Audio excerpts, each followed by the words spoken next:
네, 안녕하세요. 사람 ING의 하루를 마무리하는 방송 연속 512일차 사무리 시작하겠습니다. 전 사람 ING의 정준호입니다. 여러분 반갑습니다. 녹화 방송으로 인사드리는 오늘이 마지막이 되기를 희망합니다. 내일 목요일 오후 4시에 드디어 KT가 인터넷을 설치해 준다고 합니다. 그래서 내일 인터넷이 설치가 되면은 내일부터는 여러분 실시간으로 인사를 드리고요. 우선은 오늘까지만 이렇게 녹화 방송으로 함께 하도록 하겠습니다.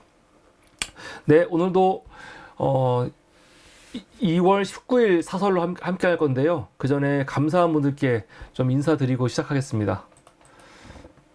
어저께도 그 방송에서 그 슈퍼챗 보내주신 분이 계십니다. 우리 배영강 심리연구소님께서 집 근처로 오신 거 축하한다고 하면서 슈퍼챗 보내주셨습니다. 배영강님 감사합니다. 저는 배영강님 댁이 정확히 어딘지 모르는데 저희가 이번에 이사한 사무실 바로 근처라고 하시더라고요. 바로 근처. 바로 근처인데 지금 이사할 때 한 번도 안 오셨습니다. 참고로 말씀드립니다. 우리 배영강님 감사합니다. 감사합니다. 그리고 오늘도 어저께 오늘도 시청료 보내주신 분들이 계십니다. 우리 510 연속 510님, 또 김금선님, 또 511 연속 511님께서 또 시청료로 함께 해주셨습니다. 감사합니다. 그리고 월세특기 보내주셨습니다. 어저께 소개드린 것 같은데 우리 김근선님과 박종곤님이 또 이렇게 월세특기로도 함께 해주셨습니다. 두 분 감사합니다. 네, 그러면 오늘 여러분 사물이 시작할 텐데요. 제가 소개를 안 했어요. 우리 예전에 방송할 때 옆에서 같이 방송했던 우리 친구들입니다. 오늘도 밖에는 이제 또 청소할 게 많아가지고 애들이 오늘 밖에 있어야 되는데 우선은 방으로 좀 이렇게 피난이 왔습니다. 얘는 우리 사람 ING 콜이고요. 여기는 우리 사람 ING 곰돌이 돌입니다. 여러분 콜이와 돌이 당분간 함께 방송하도록 하겠습니다. 네, 그러면 지금부터 오늘 준비한 이슈 2025년 2월 19일 사설 여러분 브리핑 하겠습니다. 아마 오늘하고 내일까지만 사설로 하고 이제 그 다음날부터는 사물이 이슈 또 준비하고 사설 외신도 함께 준비하는 정상적인 사물이가 여러분 조만간 시작합니다. 조금만 기다리십시오. 대단히 부끄럽습니다. 네, 그러면 오늘 준비한 사설들 소개해 드리겠습니다. 오늘 첫 번째 사설은요, 한겨레부터 가겠습니다. 한겨레부터.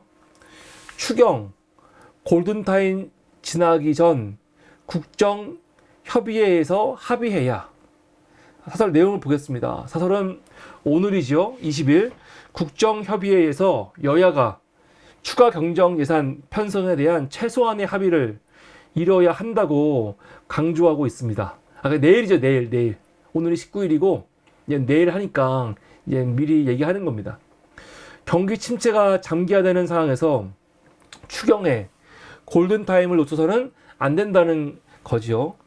사설은 한국은행과 한국개발연구원, KDI 등 주요 기관이 올해 한국 경제 성장률이 1%대 중반에 머물 것으로 전망하는 만큼 추경을 통해 경기 부양이 필요하다고 지적합니다. 민주당이 35조 원 규모의 자체 추경안을 제시했지만 협상의 여지를 남겼고 국민의힘도 필요성은 인정하면서도 명분을 둘러싼 대립을 이어가고 있다고 분석합니다. 사설은 추경이 늦어질수록 경기 부양 효과가 감소한다고 강조합니다. 현재 합의하더라도 4월은 돼야 실제 집행이 가능하며 논의가 지연될 경우 조기 대선 정국과 맞물려 무산될 가능성도 크다는 거죠. 결국 늦어도 2월 안에는 여야가 합의에 정부가 추가 편성을 시작해야 하며 정쟁을 넘어 대승적 결단이 필요한 시점이라고 사설은 강조하고 있습니다. 야당은 추경에 대해서 적극적으로 목소리를 내고 있죠. 근데 지금 여당이 안 하고 있는 거죠. 정부하고. 참 정말 이상한 역사예요. 이상한 참 말이 안 되는 이런 모습은 본 적이 없어요. 지금까지. 항상 경기가 안 좋을 때 정부와 여당이 야당한테 설득을 해가지고 추경 좀 하자라고 해야 되는 건데 지금은 거꾸로 됐어요. 거꾸로. 뭐 이런 경우가 다 있습니까? 참. 한글의 두 번째입니다. 이재명 민주당 중도 보수 혼자서 불쑥 선언할 일인가? 스타는 이재명이 민주당을 중도 보수 정당이라고 규정한 것이 당의 정체성과 지지층의 인식을 고려하지 않은 부적정한 발언이라고 지적하고 있습니다. 특히 어떠한 당내 논의도 없이 대표 개인이 정당의 성격을 단정하는 것은 문제가 크다는 거죠. 사설은 이재명의 발언이 최근 상속세 완화, 주 52시간제 예외 적용 등 우클릭 논란을 방어하려는 의도로 보이며 조기 대선을 앞두고 중도 부동층을 공략하려는 전략적 발언일 가능성이 크다고 분석합니다. 하지만 민주당의 강령에는 사회 경제적 양극화 해소와 평등한 기회 보장이 명확히 명시되어 있으며 이는 민주당이 유지해온 전통적인 정체성이라고 강조합니다. 사설은 민주당이 현실적으로 진보정당 역할을 해야 하는 상황에서 우리는 진보가 아니다라고 선을 긋는 것은 무책임한 태도라고 지적합니다. 또한 당의 정체성을 바꾸는 문제는 공론화 과정을 거쳐야 하며 중도층 표심을 얻기 위해 오랜 정체성을 내던지는 과오를 범해서는 안 된다고 경고하고 있습니다. 그렇지요. 당대표가 당의 정체성을 자기 마음대로 규정하는 건 문제가 있죠. 문제가 있는데 이번에 이재명 대표가 말한 그 민주당 중도 보수라는 이 견해가 이게 지금까지 민주당의 정체성하고 다른 건가요? 아니 사실 저도 사무리에서 이미 오래전부터 이야기를 했지만 민주당은 진보정당은 아니에요. 그건 명확합니다. 민주당이 무슨 진보입니까? 민주당은 진보정당이 아니에요. 예전부터 그래서 민주당이 사실은 합리적 보수의 뭐라고 할까 영역을 가져야 된다 하고 오히려 그 왼쪽으로는 진보당이나 정의당이나 그런 당이 있어야 되고 국힘당은 해산시켜버려야 된다. 이런 말들을 많이 했었죠. 지금 사설 같은 경우는 민주당 강령에서 사회 경제적 양극화 해소와 평등한 기회 보장 명확히 제시하고 있다고 말하거든요. 근데 그게 진보적 가치입니까? 진보적 가치인가요? 지금 우리나라 몰라 그냥 대한민국만 기준으로 하는 게 아니고 그냥 전 세계적인 분위기에서 보면은 민주당은 절대 진보가 아니에요. 절대 진보가 아닙니다. 그리고 보수 정당도 사회 경제적 양극화 해소, 평등한 기회 보장은 얘기할 수 있어요. 그러니까 중도 보수라는 거지. 중도 보수라는 거지. 지금 한겨레는 민주당이 진보당 거의 진보적인 정당이라고 전제하고 얘기하는 것 같은데 민주당은 전통적으로 아주 진보적인 이런 가치의 정당이라고 보기는 힘듭니다. 힘듭니다. 그러니까 이번에 이재명 대표가 말한 거는 몰라 지금까지 이렇게 딱 규정은 안 했었는데 이재명 대표가 정확하게 딱 우린 중도 보수다라고 말하니까 그걸 가지고 지적할 수는 있지만 마치 한겨레처럼 민주당이 지금까지 진보였는데 갑자기 왜 보수 선언이냐라고 얘기하는 거는 그것도 맞지 않는 거죠. 한겨레 얘기처럼. 네. 민주당은 누가 봐도 또 국내가 아니고 세계적인 사조에서 봐도 중도 보수가 명확합니다. 진보 정당은 아니에요. 예. 네, 다음은 그 경향신문입니다. 경향신문도 오늘 이재명 대표의 중도 보수 이슈를 다루고 있습니다. 사설은 이재명이 민주당을 중도 보수 정당이라고 규정한 것에 대해 조기 대선을 앞두고 중도 및 보수층 확장을 위한 전략적 발언으로 보인다고 분석하고 있습니다. 최근 이재명이 성장 담론을 강조하며 노동시간 규제 완화, 상속세 공제 확대 등을 제안한 것도 이러한 정책적 우회전의 흐름 속에 있다는 지적입니다. 사실은 민주당이 역사적으로 진보적 색채를 가진 정당이었으며 현재 당 강령에서도 서민과 중상층을 대변한다고 명시되어 있다고 지적합니다. 이재명이 당내 공론화 없이 갑작스럽게 중도 보수 정당으로 규정한 것은 적절치 않으며 구체적인 의미도 불명확하다는 거죠. 그러니까 한겨레랑 거의 비슷한 논조입니다. 또한 사설은 한국 정치에서 진보 정당의 존재감이 약한 상황에서 민주당이 오히려 진보적 가치를 강화할 필요가 있다고 주장합니다. 이재명이 정체성 논쟁에 집중하기보다는 민주당의 가치와 정책 방향이 일관성을 유지할 수 있도록 고민해야 한다고 지적합니다. 결국 대선 주자로서 중요한 것은 성장과 불평등 해소에 대한 실질적인 정책 대안을 제시하는 것이며 국민들이 진정으로 원하는 것은 진보 보수 구분이 아니라 정책의 신뢰성과 일관성이라는 점을 유념해야 한다고 저는 강조하는데, 아니 그렇게 말하면 웃기죠. 진보 보수가 중요한 게 아니라 정책의 신뢰성, 일관성이 중요하다라고 얘기하면서 또 아까 앞에서 뭐라고 했어요? 사설이 민주당은 지금 같은 시기에 더 진보적 가치를 주장해야 된다고 얘기하고 있잖아요. 앞뒤가 안 맞는 얘기죠.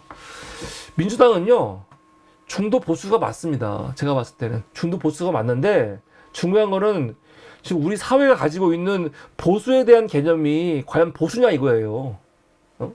지금 이 경향도 그렇고 한겨레도 그렇고 보수 서민들 중산층 서민을 위한 정당이 이거는 진보예요?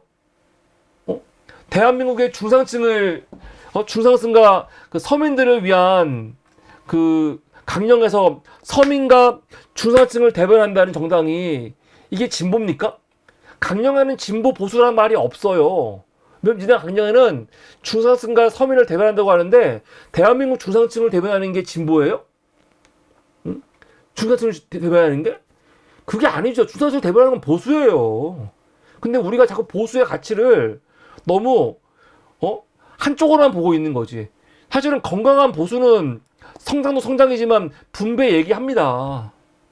그래야 건강한 보수인 거죠. 그럼 우리나라는 건강한 보수가 없었던 거야. 그러니까 수구, 구구, 수구들만 있었던 거지. 그러니까 민주당이 중도 보수의 정체성을 자기 정체성을 중도 보수로 규정하는 거 전 문제 없다고 생각합니다. 다만 중도 보수가 뭔지 사실은 정확하게 좀 정의를 해야죠. 지금 그걸 안 했죠. 이재명 대표가 중도 보수가 뭘 의미하는 건지, 중도 보수의 가치가 뭔지를 정확하게 언급하지 않아갖고 사람들이 자기 머릿속에 있는 보수만 생각하니까, 보수라면 무조건 기업을 위하는 거고, 무조건 성장만을 말하는 거 아니야? 근데 그게 아닌 거죠. 건강한 중도 보수. 그러니까 우리는 지금 우선은 중도 보수의 가치가 뭔지 그거를 먼저 정립하는 게 중요한데 저는 무조건 민주당이 진보적 가치를 지향하는 정당이다라고 규정할 게 아니고 민주당이 지향하는 게 뭐고 그리고 중도 보수의 가치가 뭔지를 이야기하고 이게 맞는지 살피는 게 중요한 거예요. 근데 분명한 거는 우리 사회가 보수에 대해서 굉장히 꽉 막힌 그리고 한쪽으로 치우친 굉장히 왜곡된 보수만 있어 왔어요. 지금까지 대한민국에 중도 보수가 있어 왔습니까? 민주당이 걸어왔던 길이 중도 보수라니까요. 지금까지 이게 중도 보수예요. 국힘당은 이거는 건강한 보수가 아니잖아요. 국힘당이건 자유한국당이건 그 앞에 있었던 새누리당이건 뭐 신한국당인가 뭔가 이것들 이 라인 민정당부터 그 민자당 김영삼과 군부 세력이 함께 시작했던 그 민자당 세력들 걔네들이 무슨 중도 보수입니까? 이것들은 그냥 구구 수구 그쪽이지. 그 안에서 소수의 뭐 중도 보수가 있을지는 모르겠지만 국힘당은 중도 보수가 아니잖아요. 그냥 한쪽으로 치우친 보수지. 근데 보수도 아니야 이것들은요. 이것들은 보수도 아니야. 그냥 수구지 수구. 우리나라엔 보수가 없어요. 그냥 수구지. 보수 새끼들이 최상병 사건 났을 때 그거를 제대로 수사 안 하고 특검 안 하려고 그렇게 합니까? 웃기는 놈들이지. 말도 안 되는 거지. 이렇게 내란이 일어났어. 윤석열이 내란을 일으켰어. 보수의 가치가 뭐야? 질서를 유지하는 건데 계엄을 해가지고 대한민국의 헌정 질서를 무너뜨리려고 했거든요. 근데 이런 새끼를 옹호하고 있어. 이게 보수야? 이 새끼들은 보수가 아니에요. 민주당이 걸어왔던 길이 보수가 맞다. 중도 보수. 그래서 이재명 대표가 중도 보수라고 민주당을 규정한 게 문제가 아니고 오히려 중도 보수가 뭔지 정확하게 규정하는 게 중요하다. 그런 말씀을 드리고 싶습니다. 경향신문 두 번째입니다. 탈북 어민 강제 북송 죄 묻지 않은 법원 검찰 반성해야. 너무 당연한 거죠. 어처구니 없는 2019년도에 탈북 어민 두 명이 탈북 어민 두 명이 넘어왔지요. 그 귀화한다는 거를 우리 정부가 돌려보냈습니다. 왜요? 그 두 명이 16명을 살해한 흉악범이에요. 돌려보냈거든요. 근데 그걸 가지고 윤석열 정부에서 계속 시비를 걸어가지고 국정원이 이거를 고소고발해가지고 정의용부터 시작해갖고 재판받는 거 아닙니까? 어처구니가 없어요. 이번에 법원이 선고유예했죠. 선고유예. 선고유예가 뭡니까? 선고유예가 사실은 한마디로 이거는 6개월 선고유예했는데 6개월 지나면 죄가 없어지는 거거든요. 선고유예는 그게 죄를 물을 만한 게 아니라는 거예요. 이거는 그냥 정치적인 거지. 그러니까 이걸 가지고 검찰과 국정원이 합작해갖고 얼마나 공작질을 한 겁니까? 정말 나쁜 새끼들이에요. 이번에 법원이 판단을 잘한 거죠. 무죄라고는 안 했지만 선고유예라는 게 거의 무죄라는 말이죠. 근데 그래 문제가 있어? 그래 문제가 있을 수 있지만 이거는 죄를 줄 수 있는 게 아니야. 그런 거예요. 문제가 있다고 따지니까 이거 아무 문제 없어. 그건 아니야. 그래 문제 있을 수도 있다. 있을 수도 있지만 그건 어쩔 수 없는 거잖아. 이거는 가지고 죄를 물으면 안 되지. 그게 선고유예예요. 이번에 법원이 선고유예를 했습니다. 그 내용인데 내용을 보겠습니다. 사설은 법원이 탈북 어민 강제 북송 사건에 대해 선고유예 판결을 내린 것을 두고 윤석열 정부의 검찰권 남용을 지적하고 있습니다. 재판부는 정의용 전 국가안보실장, 서훈 전 국정원장 등에게 직권남용 혐의를 인정하면서도 이들을 처벌하는 것이 적절한지 의문을 제기했다고 설명합니다.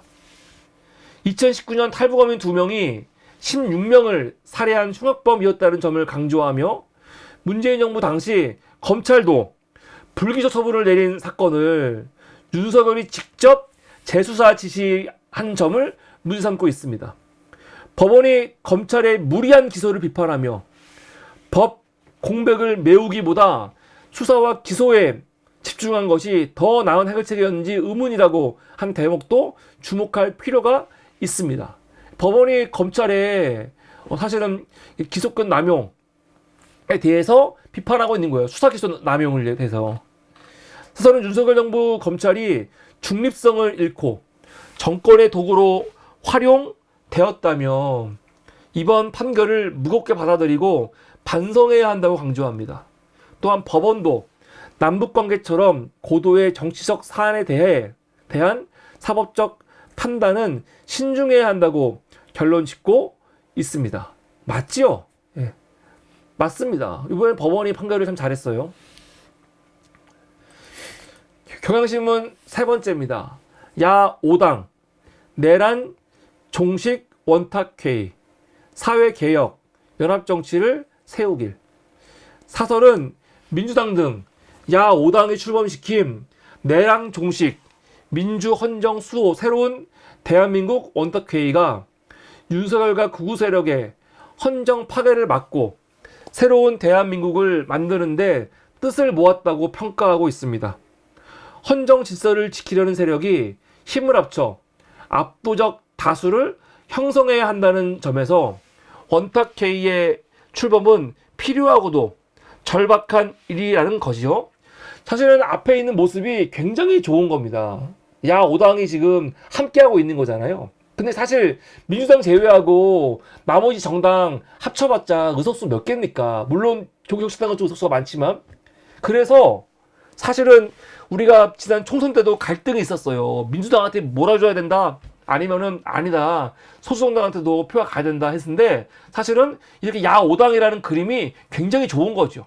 이건 민주당이 국회를 운영하는데도 굉장히 도움이 되는 거예요. 그냥 민주당이 거대하게 혼자서 190석 가지고 있는 것보다 민주당이 과반석은 훨씬 이상 있으니까, 170석 있으니까 민주당은 과반만 넘으면 돼요. 그리고는 사실은 같이 할 수 있는 정당들이 이렇게 같이 있어갖고 함께하는 게 보기는 훨씬 좋지요. 네, 이게 굉장히 중요한 겁니다. 민주당에 의석수가 없어갖고 야5당이 필요하겠습니까? 그런데 야5당이라는 이름으로 같이 원탁회의 하는 거, 이거는 민주당 혼자 하는 거하고는 또 다른 거죠. 굉장히 중요한 겁니다. 사설은 윤석열이 헌재에서 파면되더라도 그의 추종 세력은 계속 남아있을 것이므로 헌정질서 수호 세력을 단일 대우로 묶는 안정적인 틀이 필요하다고 강조합니다.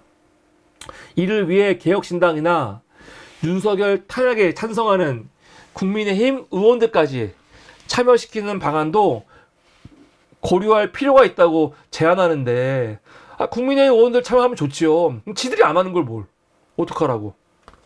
그리고 안 하겠다는 걸 억지로 할 필요는 없는 거예요. 아니, 내란 세력들과 뭘 같이 해. 응? 너무 이렇게 그냥 무조건 함께 모이는 거, 이거 좋은 거 아닙니다. 응? 국힘당 안에서 우리도 내란 종식 헌정수호하겠다 오면 모르겠지만, 지금 국힘당은 우선 내란 종식할 마음이 없고 헌정수호할 마음이 없는 정당이거든요. 근데 무조건 모으기보다는 아예 그냥 국힘당을요, 그냥 내란 정당, 그 저거는 위헌정당 해산으로 끝내버려야 할 당으로 지금부터 규정하는 것도 전 필요하다고 생각합니다. 이 갈등이 아니에요. 필요한 거죠. 필요한 조치지. 내란 종식의 마지막은요, 윤석열도 윤석열이지만 저 정당을, 국민의힘을 해산시키는 거예요. 저 정당을요. 중요합니다. 사설은 내란 극복이 단순한 복귀가 아니라 국가 개조를 통한 새로운 대한민국 건설로 이어져야 한다고 주장합니다. 정치, 경제, 사회 개혁이 필수적이며 원탁회의는 구체적인 개혁 시간표를 마련해 연합정치의 기틀을 다져야 한다는 겁니다. 또한 참여정당 간 정책적 입장 차이를 극복하기 위해 검찰, 정치개혁 등 사회적 공감대가 형성된 부분부터 합의를 시작해야 한다고 제안합니다. 이러한 과정이 협치와 또 상생정치의 기반을 마련하는 것이며 정치 양극화 해소에도 기여할 것이라고 사설은 강조하고 있습니다. 다음은 한국일보입니다. 전공의 이탈 1년, 중립적 추계위가 의대 정원 갈등 해법이다. 내용을 보겠습니다. 사설은 전공의 집단 사직으로 의료 공백이 1년째 지속되고 있으며 의대 정원 확대를 둘러싼 갈등이 여전히 해결되지 않고 있다고 지적하고 있습니다. 현재 전국 수련병원의 전공의 출근율은 8.7%에 불과하며 의료 공백으로 인한 초과 사망자가 지난해 6개월 동안 3,136명에 달한다고 합니다. 사설은 국회가 추진 중인 의료인력 추계위원회가 갈등 해결의 열쇠가 될 수 있다고 강조합니다. 정부가 충분한 공론화 없이 의대 정원 2,000명 증원을 발표한 것이 혼란을 키운 만큼 추계위를 통해 과학적으로 의료 인력을 산정하는 것이 필요하다는 거죠. 지금 이게 거의 일본이 하고 있는 형식이죠. 사설은 추계위의 중립성과 독립성이 확보되어야 한다고 지적합니다. 의료계와 시민단체가 위원 구성과 권한을 두고 이견을 보이는 만큼 특정 집단에 치우치지 않는 공정한 운영이 필수적입니다. 사설은 추계의 법제화를 서둘러야 한다고 강조합니다. 2026학년도 의대 정원 확정을 위해서는 4월 말까지 결론이 나와야 합니다. 정부의 일방적 결정과 의료계의 편향된 주장에 흔들리지 않는 합리적인 정책 결정이 절실하다고 사설은 지적하는데, 지적은 쉬워요. 지적은 쉽지요. 얼마나 좋은 말이야. 얼마나 좋은 말이야. 정부 일방적으로 안 하면서 의료계의 편향적 주장에 흔들리지 않는 답안, 얼마나 좋아. 그게 어려우니까 지금 안 되고 있는 거죠. 참 윤석열이 함부로 손대지 말아야 할 거를 이렇게 막무가내로 손대갖고 제일 망가지고, 앞으로도 이거 해결 어떻게 할까 전 진짜 궁금해요. 왜냐면 저는 이게 절망적이거든요. 이게 해결될까 이게 과연? 응? 언젠간 되겠지. 한참 한 10년 고생하면서. 정말 나쁜 새끼예요 이 새끼는. 한국일보 두 번째입니다. 세수 메꾼 직장인 유리지갑, 전면적 세제 개편 논의를. 사설은 지난해 근로소득세 수입이 61조 원을 돌파하며 10년 새 2.4배 증가한 반면 법인세 수입은 상대적으로 적게 늘어나는 추세라고 지적하고 있습니다. 어저께 사모리가 이야기했죠?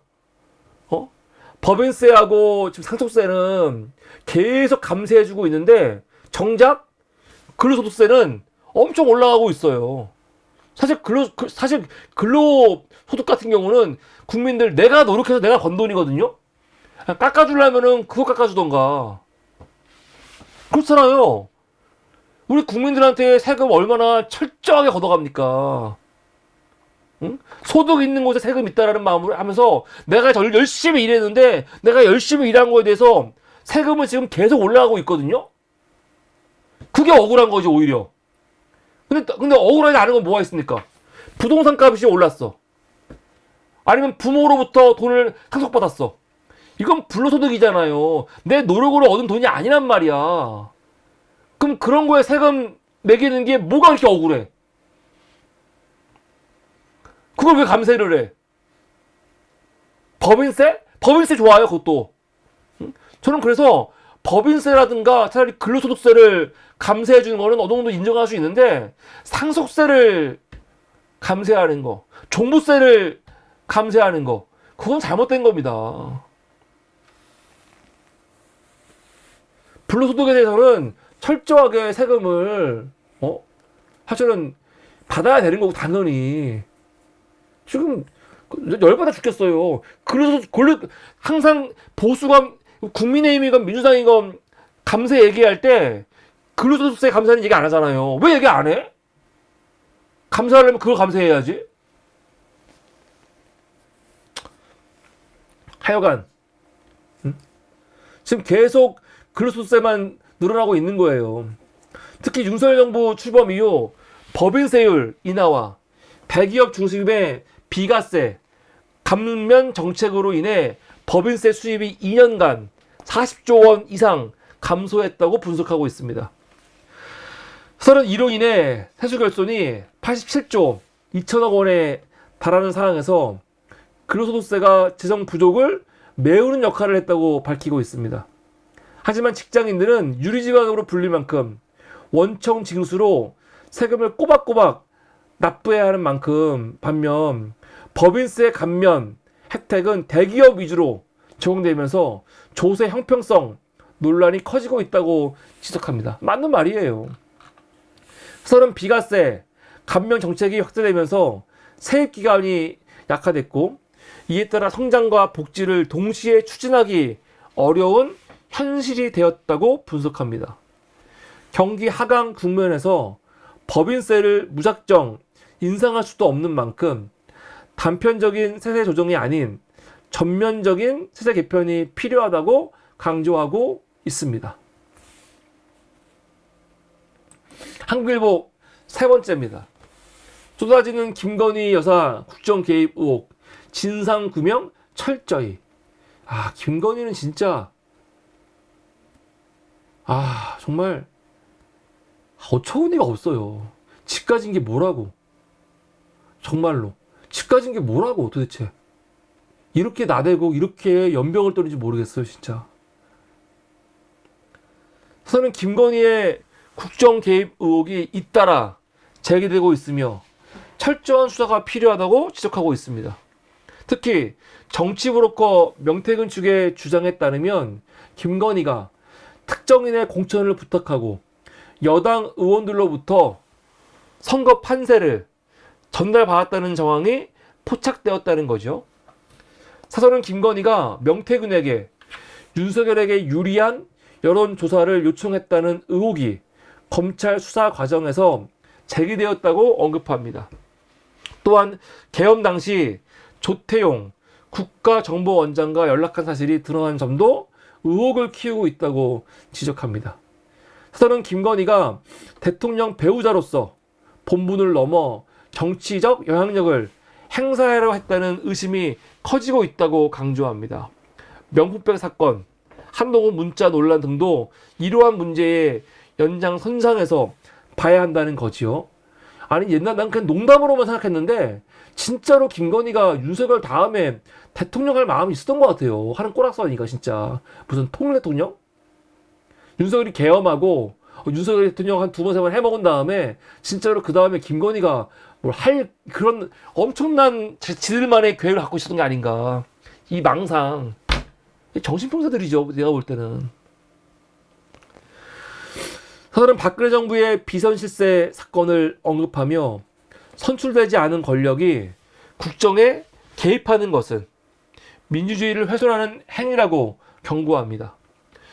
윤석열이 직접 나서서 명확한 입장을 밝혀야 하며 검찰도 철저한 수사를 통해 국민적 의혹을 해소해야 한다고 사설은 강조하는데 아니 그냥 사설을 쓸 때 그냥 뻔한 얘기야. 윤석열한테 나와갖고 입장을 밝히라는데 얘네들이 입장을 밝힙니까? 그런 거 필요 없고요. 철저한 특검을 통해서 밝히면 돼요. 특검을 통해서. 밝혀야죠.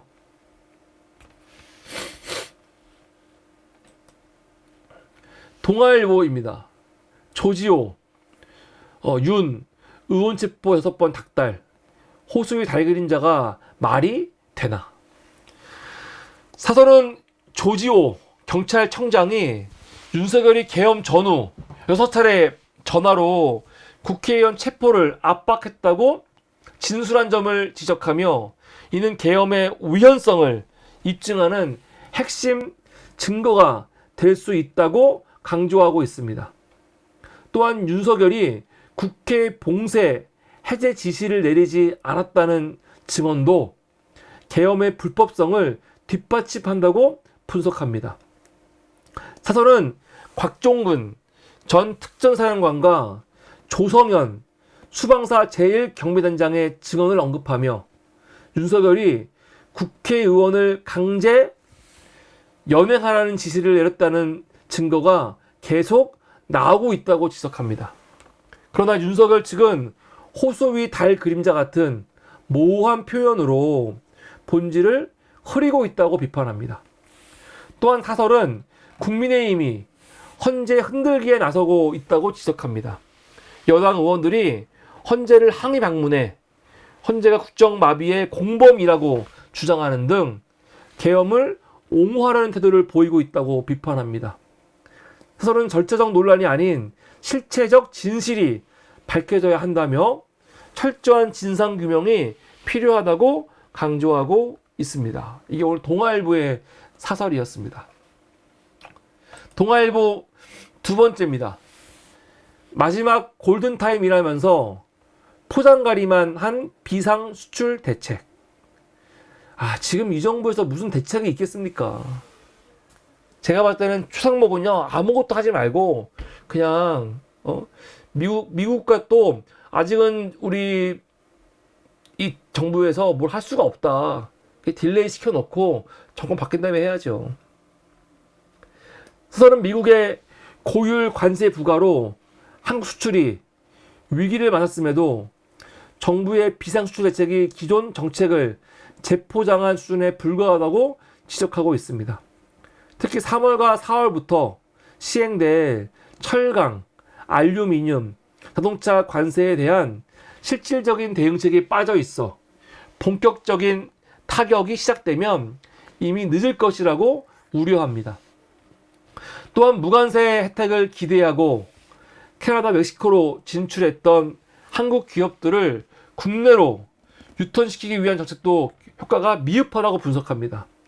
올해 배정된 예산 1,045억 원으로는 투자 규모가 큰 자동차, 가전 기업을 국내로 끌어들이기 어렵다는 거죠. 중소벤처기업의 수출 확대를 위한 수출 바우처 예산 2,400억 원도 문제입니다. 정부가 상반기에 90% 이상을 집중 투입하겠다고 밝혔지만 하반기 지원이 부족해지면 기업들이 혼란에 빠질 수 있다고 사설은 경고합니다. 사설은 정부가 마지막 골든타임을 언급하면서도 실질적인 대응책을 내놓지 못한다고 비판하며 추가 경정 예산을 통해 수출 지원 예산을 대폭 보강하는 등 보다 실효성 있는 대책을 마련해야 한다고 강조하고 있습니다. 지금 미국 같은 경우는 미국 기업들, 해외에 나가 있는 기업들 다 미국으로 다시 불러들이고 있죠. 심지어 외국 기업들도 다 미국 들어와서 공장 세워서 자기네 나라에서 일자리 창출하라고 하고 있잖아요. 우리가 사람들이 잘 이상한 게 우리나라 국내 기업이 외국에 진출하는 거에 대해서 어떤 사람들은 되게 좋은 거라고 생각하는데 좋지 않죠. 우리나라 기업들이 공장을 외국에 짓는 거 좋은 겁니까? 좋은 거 아니에요. 우리한테 하나도 좋은 거 아닙니다. 그게 뭐가 좋습니까? 뭐가 좋아? 우리의 입장에서는요. 국내에 공장이 있어야지 우리 일자리가 되는 거예요. 우리 일자리가. 내수가 살고. 그래가지고 사실은 외국에 나가 있는 기업들 국내로 들어오게 해야 됩니다. 들어오게 해야 돼. 근데 문제는 들어올 수가 없어요. 지금 사설에서는 지금 지원이 너무 약하다 그러는데 이 돈 문제가 아니고요. 에너지가 없잖아. 재생에너지가. 무슨 말이냐면요. 해외 기업이나 국내 기업들, 지금 해외 나가 있는 국내 기업들 있죠. 그 기업들 다 들어오게 하려면요. 여러 가지 무슨 인센티브를 줘가지고 들어오는 것도 중요하지만 들어왔을 때 재생에너지가 있어야 돼요. 아리배. 그 기업들이 마음껏 재생에너지 활용해갖고 공장 돌릴 수 있도록 에너지가 있어야 되거든. 그래야 들어오는 게 의미가 있죠. 안 그러면은 들어와갖고 어떤 에너지로 자동차 만들 거야. 재생에너지가 아닌 에너지를 만들었다가는 안 팔리는데? 팔릴 수가 없는데? 그러니까 국내 기업들이 외국 나가는 게 미국에서 여러 가지 인센티브 주는 거, 세금 혜택 주는 거, 그런 것만 있는 게 아니고 그거 플러스 재생에너지, 아리백 문제도 있는 거거든요. 근데 윤석열 정부가 이 아리백을 위한 토대를 다 부셔버린 거 아니야.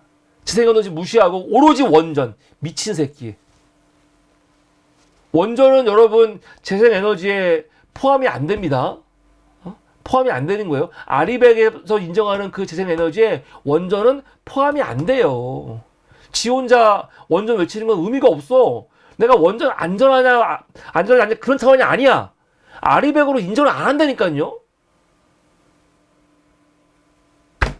한심한 새끼. 그런 게 안 돼 있으니까 해외 기업을 무조건 국내로 들여오는 것도 말이 안 되는 거예요. 그 기업도 들어서 뭐 할 건데? 어떻게 할 건데? 국내에서 만들어 갖고 이거를 해외로 수출을 못 해. 지금 상황에서는요. 앞으로. 그래서 에너지가 굉장히 중요하다. 조선일보 하나 보겠습니다. 중국으로 넘어가는 개인정보. 딥시크뿐 아니라.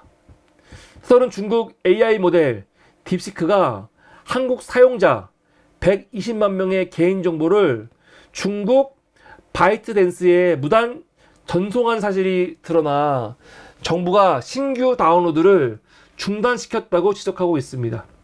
사용자의 동의 없이 생년월일, 이메일, 키보드 입력 패턴까지 무차별 수집한 것이 문제라는 거죠. 하선 중국이 개인정보를 불법적으로 수집하는 사례가 딥시크에 국한되지 않는다고 강조합니다. 화웨이 통신 장비, 항만 하용용 크레인, 틱톡, 알리, 테무 같은 플랫폼까지 스파이 도구로 의심받고 있으며 중국산 전기차, 로봇 청소기, 홈 카메라도 정보 수집 수단이 될 가능성이 있다고 지적합니다. 이는 중국 국가정보법에 따른 정보 제공 의무와 무관하지 않다는 거거든요. 사실 지금 개인정보 관련해가지고 사람들이 중국에 대한 엄청난 불신이 있잖아요. 특히 이번에 딥시크. 전 그런데 어떤 저는 의심이 있냐면요. 이게 중국만의 문제인가? 중국만의 문제인가요? 구글은 우리 개인정보 안 가져가나요? 제가 중국을 옹호하려는 게 아니고 지금 분위기가 이상한 게 중국에서 하는 건 다 우리 개인정보 빼가갖고 문제가 있다는 것처럼 얘기하는데 문제 있지요. 그런데 구글은 안 하냐고. 그렇게 구글 유튜브 마찬가지예요. 우리 알고리즘 뜨는 거 있잖아요. 이거 다 우리 정보 갖고 와서 하는 거 아닙니까? 그런데 왜 지금 중국한테만 이렇게 말하고 있을까? 물론 중국의 문제도 있겠지만 나는 이런 게 다 이 뭐라고 할까? 중국에 대한 이런 감정을 협중? 반중? 그런 거를 지금 만들려고 너무 과도하게 하는 게 아닌가 좀 의심이 좀 돼요. 물론 중국이 중국에 대한 불신이 크니까 그럴 수도 있지만 이게 중국만의 문제는 아니거든요. 근데 중국이 더 그런 것처럼 막 얘기하고 있는 게 아닌가? 정말 중국이 뭐 구글이나 다른 데보다 덜 할까? X라든가 있는 트위터라든가 뭐 그런 데는 우리 정보 안 가져갑니까? 페이스북은 정보 안 가져가요? 근데 왜 딥시크하고 이것만 이렇게 심하게 할까? 우리 키보드 패턴을 뭐 수집한다. 근데 구글 같은 경우는 이미 우리가 어디에 검색을 많이 하는지 뭐 하는지 다 가져갔기 때문에 이런 얘기 있잖아요. 어느 날 구글에서 어떤 그 소비자한테 선물이 왔거든요. 선물이 뭐가 왔냐면 딱 받아보니까 자기 딸한테 구글이 보낸 선물인데 그게 뭐냐면 유아 있죠. 유아의 그 유아 용품이 선물로 온 거예요. 어떻게 된 거지? 우리 딸은 결혼도 안 했는데? 근데 알고 보니까 그 딸이 임신을 한 거야. 임신을 해가지고 키보드 이 검색으로 그 임신한 여자들이 검색하는 용어로 많이 검색하다 보니까 구글이 알아서 임신했구나 생각한 다음에 선물을 보낸 거예요. 이런 거 다 개인정보 아니야. 이미 다 들어가 있는 거거든요. 근데 왜 중국한테만 이렇게 할까? 저는 이게 뭔가 의도가 있다는 생각이 들어가지고 생각이 듭니다. 하여간 사설은 미국과 일본이 사이버 안보 법안을 통해 국가 차원의 대응을 강화하는 반면 한국은 국가 사이버 안보 기본법조차 국회에서 10년 넘게 처리되지 못하고 있다고 비판합니다. 결국 개인이 중국산 제품과 서비스 이용 시 데이터 유출 가능성을 스스로 경계할 수밖에 없는 현실이라고 사설은 경고하고 있는데 개인정보는 굉장히 중요하죠. 굉장히 중요한 건데 이게 꼭 중국만의 문제는 아니다. 사실은 모든 빅테크 기업들이 다 갖고 있는 문제죠. 뭐 이게 챗 GPT라든가 얘네들은 우리 정보 안 가져갑니까? 다 가져가지. 오늘 마지막 사설입니다. 중앙일보. 아까 나왔던 내용, 한국일보였나요? 같은 내용입니다. 근로소득세 비중 역대 최대. 유리 지갑 털어 세수 매우나. 중앙일보도 이런 얘기 하잖아요, 지금. 사설은 지난해 근로소득세 수입이 61조 원으로 역대 최대치를 기록한 반면 법인세는 62조 5천억 원으로 급감하며 총세수 감소에 영향을 미쳤다고 지적하고 있습니다. 법인세가 줄어든 상황에서 근로소득세 증가로 부족한 세수를 메우는 구조가 지속 가능하지 않다는 점을 우려하고 있습니다. 사설은 현재 소득세 체계가 문제라고 지적합니다. 과세 표준 8,800만 원 초과 구간에서는 35% 이상의 높은 세율이 적용되지만 실질적인 세대 개편은 2022년 소득세율 6%에서 24% 구간 조정에 그쳤다는 거죠. 또한 과거 소득공제를 세액공제로 전환하면서 세 부담이 커진 것도 근로소득세 증가의 원인으로 분석합니다. 근로소득세 증가가 자연스러운 현상이라고 해도 법인세 자체가 줄어드는 것은 경제 활력 저하의 신호라고 사설은 강조합니다. 기업이 위축되면 임금 상승도 어려워지고 결국 근로소득세에 의존하는 현 체계도 유지될 수 없다는 것입니다. 사설은 기업 환경을 개선해 법인세 수입을 늘리는 것이 결국 근로자의 세 부담을 줄이는 길이라며 기업 활력을 높이는 정책이 필요하다고 결론 짓고 있습니다. 네, 오늘 2월 19일 사물이 사설 브리핑은 여기까지입니다. 대단히 감사합니다.